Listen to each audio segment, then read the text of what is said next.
Oxygen की demand पिछले कुछ दिनों के अंदर 4-5 गुना ऊपर शूट कर गई है। जिस तरीके से हमारे per day corona cases 3 lakh, साढ़े 3 लाख से ज़्यादा ऊपर पहुंच चुके हैं, जितनी ज़्यादा सीवियरिटी इन दी मोर्टालिटी हो रही है।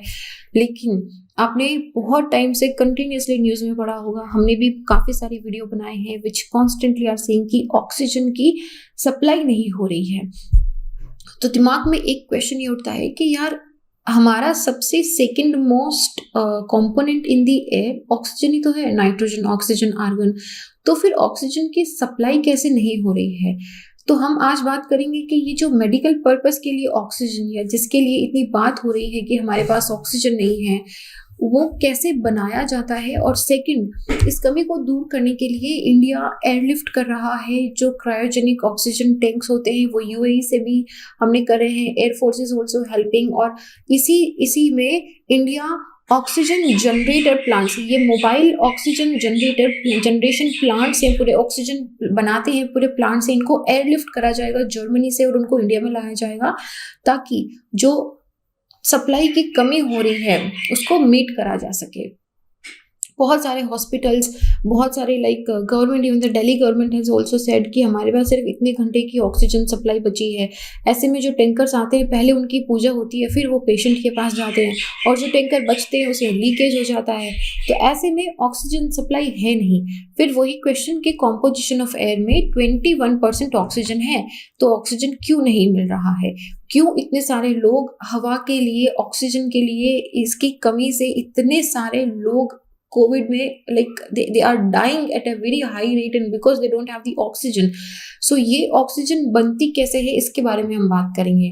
देखो, जो फ्रैक्शन डिसल्टेशन ऑफ एयर होता है, क्रायोजेनिक एयर सेपरेशन क्या होता है, मैं आपको ये बाद में बताऊंगी। पहले आप ये देखो कि what I am trying to explain to you. Oxygen बनता कैसे है? हम हवा में से सीधा ऑक्सीजन जो लेते हैं, हमारे ऑटोमेटिकली वो फिल्ट्रेशन हो जाता है।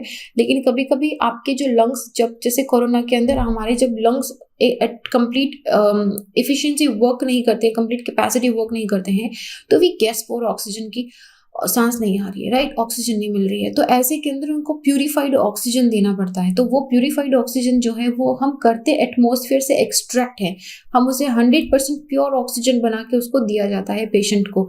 तो ये बनता कैसे है? ऐसे में हवा को एक सेपरेशन यूनिट, यहाँ पे देखो, ये एक जो है ये एक सेपरेशन यूनिट है। यहाँ पे एटमॉस्फेयर की जो हवा है उसको इसके अंदर डाला जाता है। यहाँ पे फिल्टर रहता है। ये फिल्टर क्या करता है, किसी भी तरह के डस्ट या वाटर पार्टिकल अगर कोई है तो उसको यहाँ से रिमूव कर देता है। ये फिल्टर इसको रिमूव कर दिया।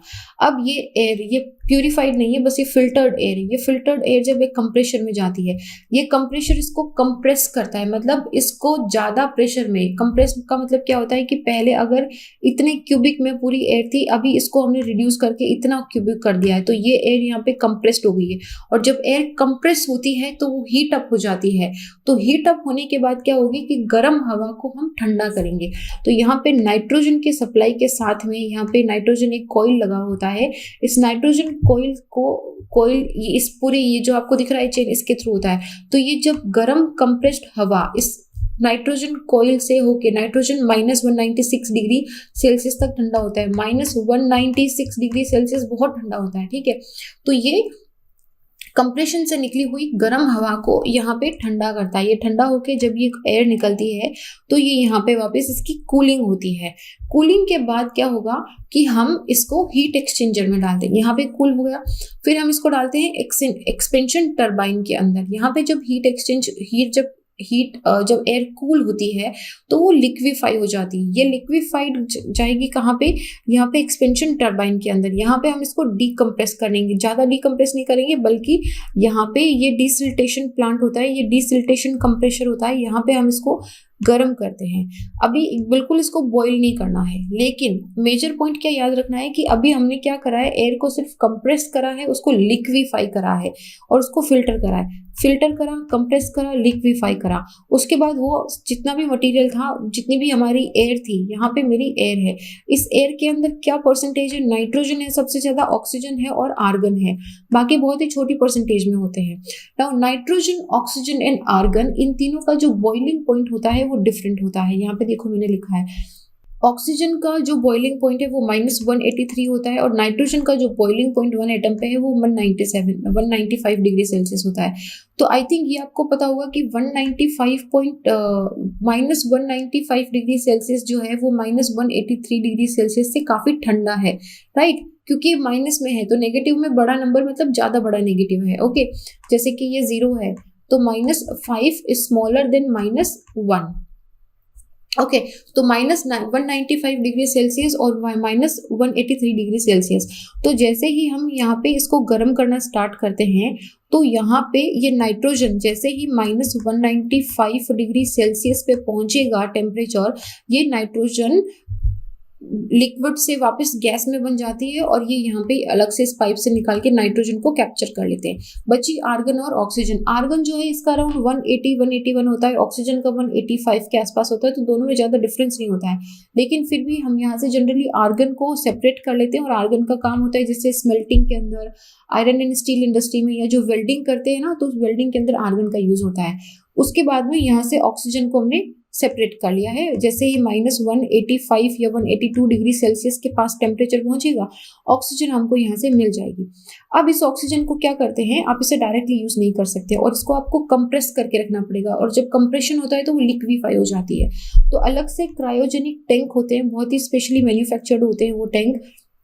इस टैंक के अंदर इस ऑक्सीजन को डाला जाता है और फिर स्टोर करके उसको ट्रांसपोर्ट करा जाता है। ये पूरा प्रोसेस होता है जिसके थ्रू ऑक्सीजन बनती है। ये desiltation, low pressure desiltation column के अंदर ये तीनों एयर, नाइट्रोजन, आर्गन और ऑक्सीजन सेपरेट हो जाती है और हमारी ऑक्सीजन बनती है। अब जो ये ऑक्सीजन बनी है इसका एक दूसरा मेथड भी है और अगर उससे पहले बता दूं मैं आपको कि अगर आप मुझसे जुड़ना चाहते हैं या अगर आपको कोई क्वेश्चन है यूपीएससी की प्रिपरेशन से रिलेटेड तो आप मुझे इंस्टाग्राम या टेलीग्राम पे मैसेज कर सकते हैं little_simple_बुद्धा पे।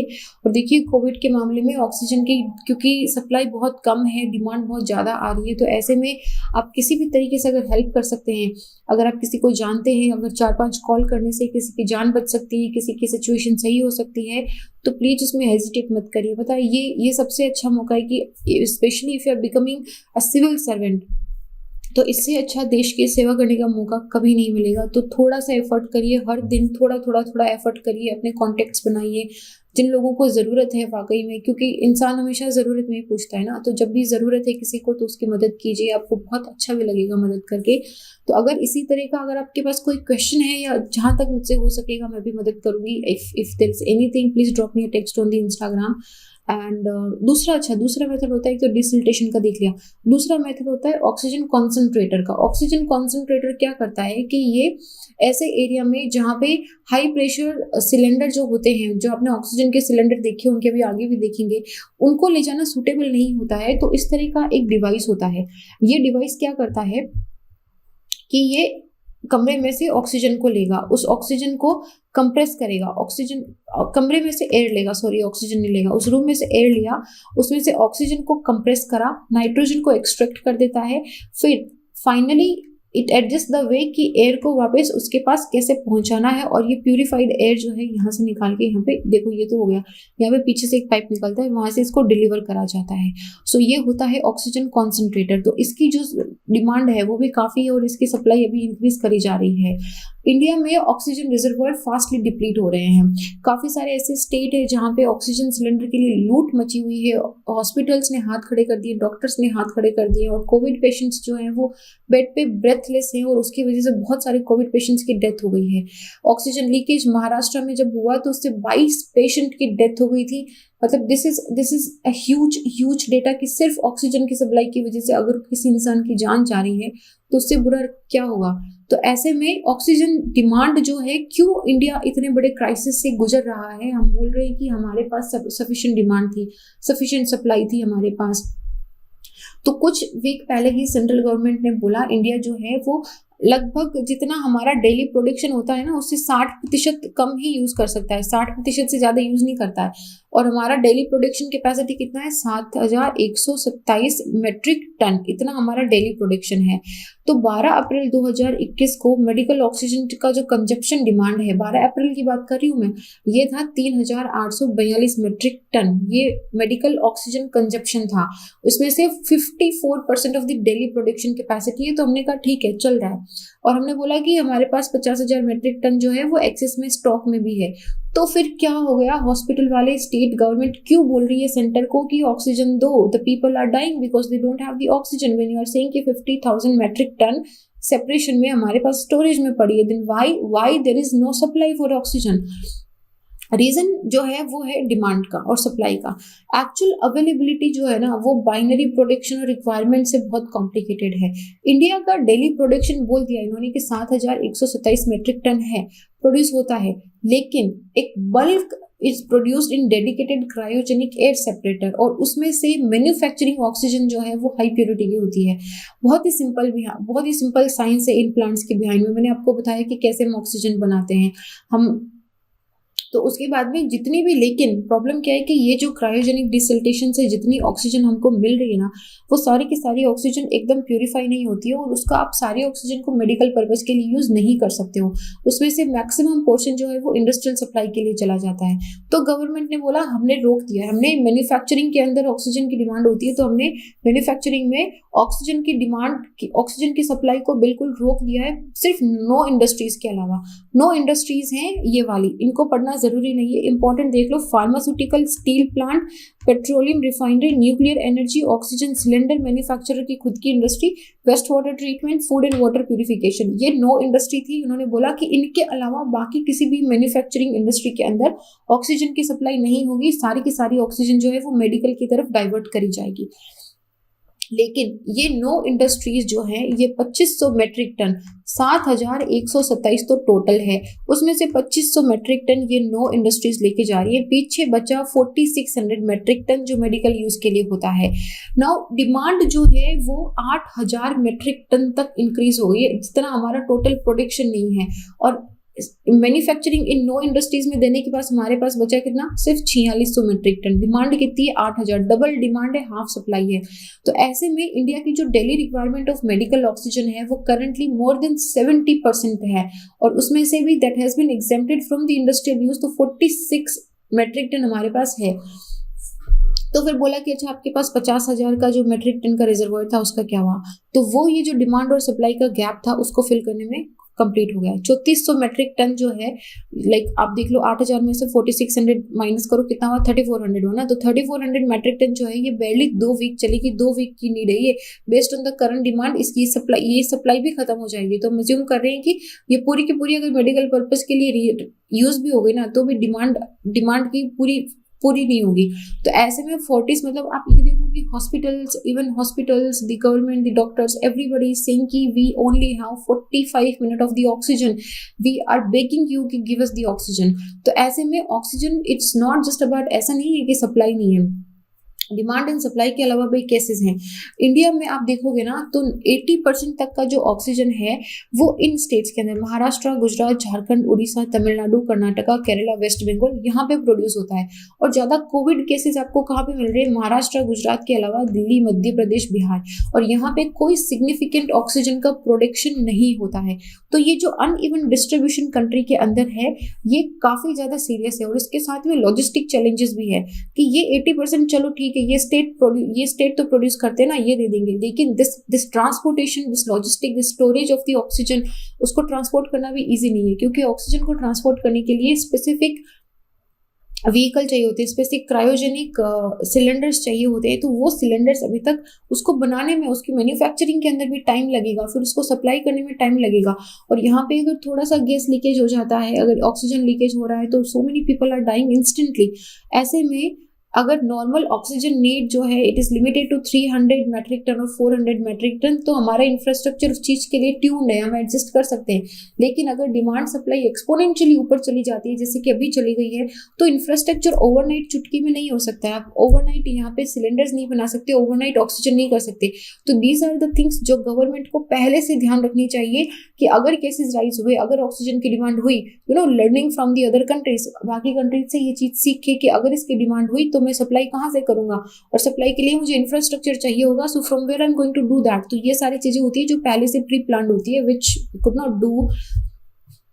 तो और चैलेंज ट्रांसपोर्टेशन के साथ खत्म नहीं होता है। आपके पास आ गया सिलेंडर, तो ये देख रहे हो आप, ये सिलेंडर जो है, एक गैस एक बार इंटेंडेड लोकेशन पे पहुंच गई, मान लीजिए हॉस्पिटल पे पहुंच गई है, अब उसको छोटे सिलेंडर्स के अंदर या क्रायोजेनिक वेसल्स के अंदर स्टोर करना पड़ेगा, और दोनों की डिमांड इंक्रीज हो रही है। फिर वही बात हो गई कि जैसे क्रायोजेनिक सिलेंडर्स नहीं बन सकते, वैसे ये जो सिलेंडर है ऑक्सीजन के, ये ऐसे चुटकी में इनकी डिमांड इंक्रीज हो गई लेकिन सप्लाई नहीं जाएगी, इनको बनाने में टाइम लगेगा। तो सेंटर ने लगभग 162 pressure swing absorption oxygen plants जो हेल्थ फैसिलिटी के लिए उनको अप्रूव कर दिया है। तो लगभग 33, तो उनमें से बिहार, कर्नाटका, तेलंगाना इन सब में स्टार्ट भी हो गया, और इनकी capacity is good, like 15,500 metric ton की कैपेसिटी के ऑक्सीजन प्लांट्स अप्रूव हो गए हैं।